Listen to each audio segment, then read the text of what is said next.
करके हम समाजवादी नीतियों को, कार्यक्रमों को और अपने सिद्धांतों को पहुंचाएंगे और हमें भरोसा है कि जनता उस सिद्धांतों, कार्यक्रमों को समझ करके हमें समाजवादियों को फिर एक बार मौका देगी। वहीं जो हालात हैं देश में, किसान के ऊपर इतना अन्याय किसी सरकार ने नहीं किया होगा।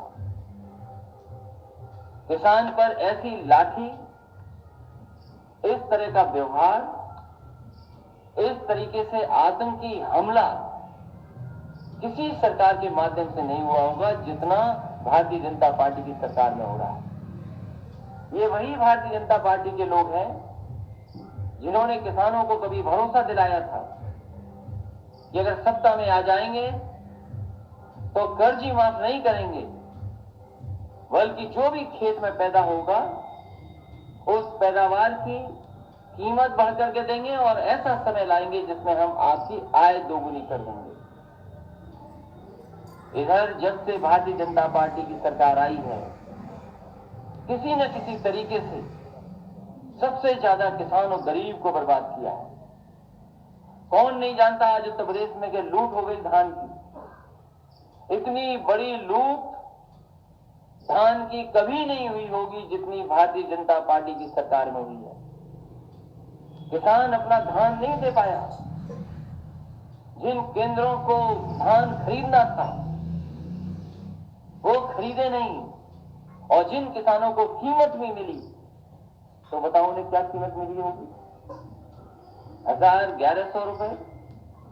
और सरकारी जो कीमत थी, जो तय थी, वो क्या कितने किसानों को मिल पाई?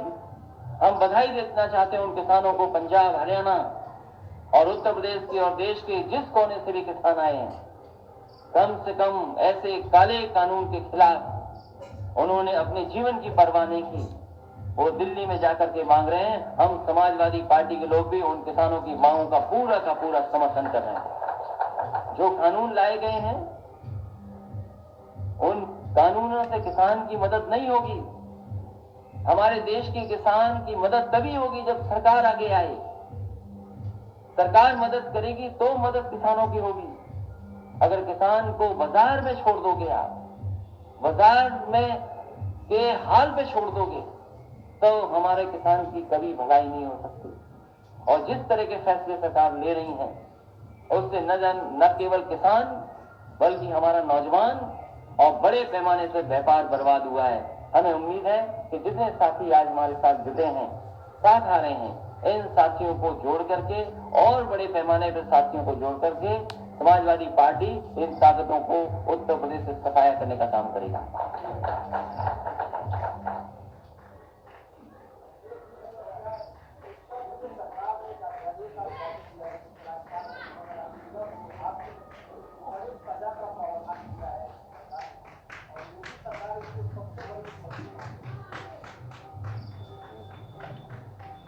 भारतीय जनता पार्टी की सरकार, भारतीय जनता पार्टी के लोग, उनसे अच्छा झूठ, उनसे बड़ा झूठ कोई बोल नहीं सकता।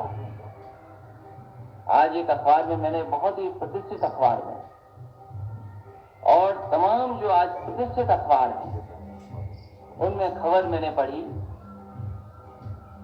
कि भारतीय जनता पार्टी की सरकार ने ऐसा फैसला लिया है कि 2022 तक, अगले वर्ष तक, अगले से अगले वर्ष जब आएगा तो उत्तर प्रदेश में 10,000 मेगावाट की बिजली का उत्पादन हो जाएगा, वो भी सोलर एनर्जी का।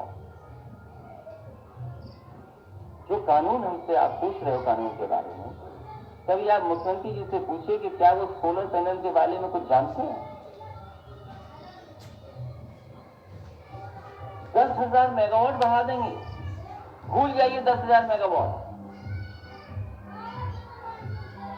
इस देश के राष्ट्रपति रहे 2 बार, और उस समय की समाजवादी में 10,000 मेगावाट की बिजली का उत्पादन हो जाएगा, वो भी सोलर एनर्जी का।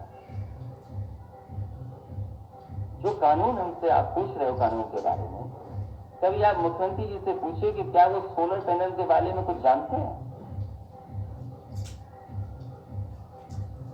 10,000 मेगावाट बढ़ा देंगे, भूल जाइए 10,000 मेगावाट।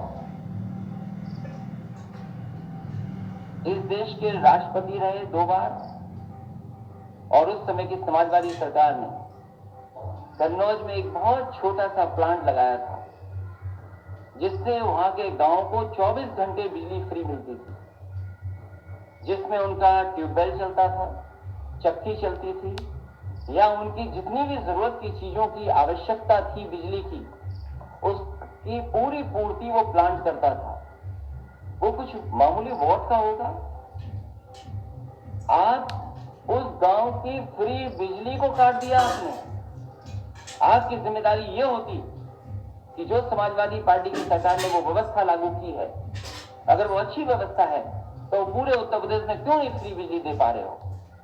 अगर वो व्यवस्था लागू करते तो आज शायद हमारा किसान खुशहाल होता। और मैंने कई प्रेस कॉन्फ्रेंस में यहीं पर आपसे भी कहा है, भारतीय जनता पार्टी ये कहती है कि हमारे एक मिस्ड कॉल व्यवस्था थी, और मिस्ड कॉल व्यवस्था से उन्होंने दुनिया की सबसे बड़ी पार्टी बना ली। मिस्ड कॉल करिए, भारतीय जनता पार्टी का सदस्य बन जाइए, दुनिया की सबसे बड़ी पार्टी बना ली।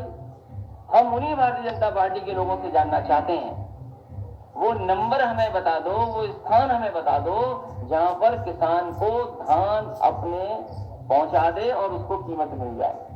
और जो कानून बनाने की बात है, कम से कम ऐसा कानून बना दो कि हमारे किसानों को आय 2 गुनी मिलने लगे, गन्ने का भुगतान हो जाए, धान की कीमत बढ़ जाए, और वो कानून भी बना दो जिससे नौजवानों के हाथ में नौकरी नहीं तो रोजगारी आ जाए।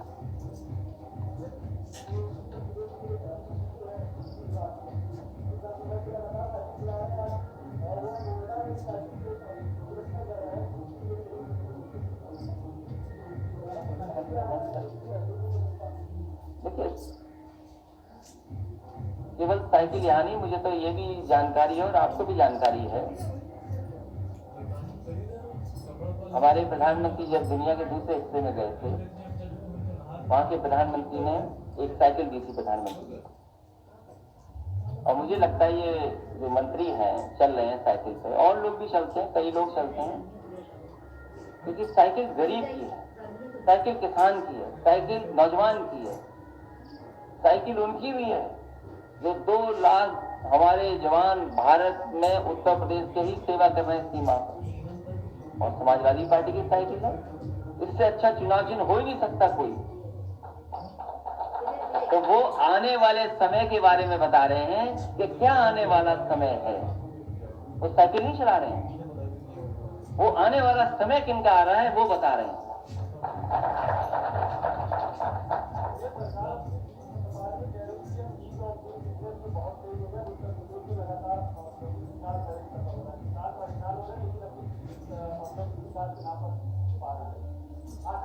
भारत की अर्थव्यवस्था और उत्तर प्रदेश की अर्थव्यवस्था तब तक नहीं बेहतर हो सकती जब तक किसानों का हम भुगतान न करा दें। किसानों की आय जब तक नहीं बढ़ेगी, आप कोई सपना पूरा नहीं कर सकते। अगर ईज ऑफ डूइंग बिजनेस अच्छा हुआ है तो ये भी बता दो कि दुनिया में भारत भ्रष्टाचार में कहां पहुंच गया है, और फिर उत्तर प्रदेश का भी नंबर कहीं ना कहीं होगा। जब कस्टोडियल डेथ में सबसे ज्यादा ऊपर नंबर है हमारा, फेक इनकाउंटर्स में हमारा नंबर 1 है, और जिस तरीके से अन्याय हो रहा है लोगों के साथ, पॉलिटिकल लीडर्स के साथ, एक नहीं बड़ी संख्या में मैं कह सकता हूं झूठे मुकदमे लगा करके। अब कल एक मिठाई वाला एक किसी के परिवार में कोई खुशी थी तो मिठाई लेकर के आया, तो मोतीचूर के लड्डू लेके आया। मैंने पूछा किस कीमत का है ये, तो 600 रुपए बताया उसने। मैंने कहा अगर यही किसी और दूसरी दुकान में नहीं तो हो सकता है 700 रुपए का हो सकता है 500 रुपए का हो। एक शहर में कई दुकानें ऐसी मिल सकती हैं जहां पर एक ही तरह का लड्डू न जाने कितनी कीमत का हो,